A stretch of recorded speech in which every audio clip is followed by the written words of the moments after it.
Hello, I'm Pablo Pereira. Welcome to Charter Local Edition. Today we're talking with Laurence Budd, who's a certified water auditor. All right, that leads to the first question. We got to get it right off the bat, Laurence. What is a certified water auditor, if you will? Thanks. A certified water auditor works mostly on landscapes, somewhat indoors, but mostly I work on landscapes, analyzing how much water the landscape is using, how much it should be using, and ways to correct it. We're going to talk about business and water and usage and all those kind of things over a couple of programs here, but today we really want to talk about the water issues here in Southern California. We're in a drought, as we know already. We are already hearing from many of the state and local water agencies that there'll be some sort of rationing in place if it's not already there. What's your take on the current water situation in Southern California? Well, speaking for a large group of people in my industry across the country, we've felt for a number of years that the LA region, the SoCal region, needed to be going into drought sooner and needed to be cutting back on water use several years ago. So we're kind of happy to see restrictions starting.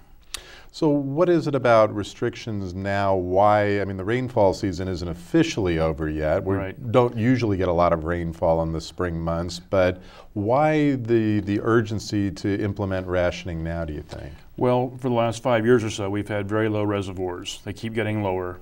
I just flew over Lake Mead a few minutes ago, and it's getting lower and lower. And then the snowpack in Colorado and the Sierra Nevadas, we never know how good it's going to be. We had some good snow in the Sierra Nevadas this winter, but it's been so warm it's been melting too quickly. Some folks say that water rates this summer will be as high as we've ever seen them, much like what we saw happen with gasoline last year.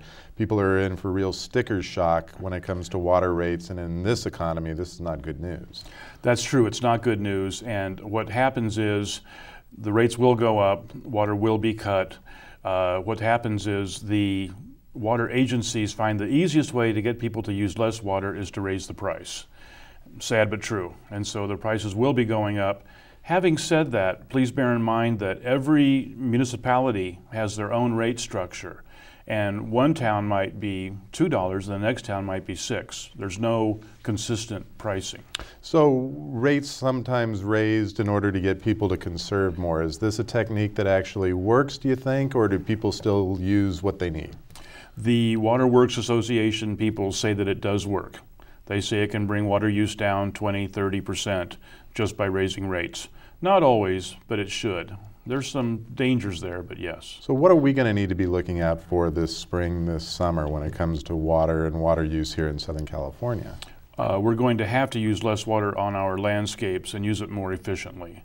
Southern California overwaters their landscapes terribly, and we've known that for years. Yeah, this climate is really a desert climate, isn't it? Right. I mean, we have this great illusion that it's green and beautiful and there's tall trees, but if you didn't have the water coming from somewhere, we'd look much like the low desert areas, wouldn't we? That's true. It's really a dry Mediterranean climate, and if we had originally planted it as if it was Greece or South Italy, we'd be in great shape.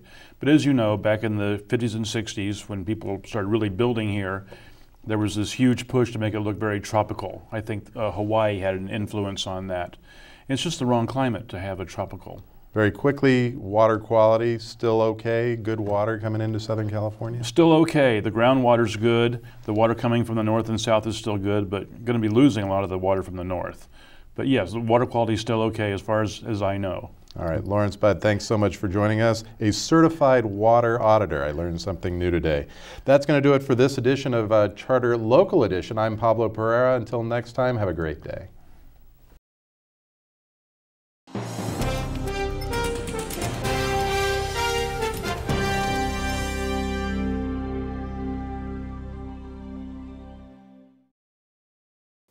I'm Brad Pomerantz, anchor for Charter Communications CNN Headline News Local Edition.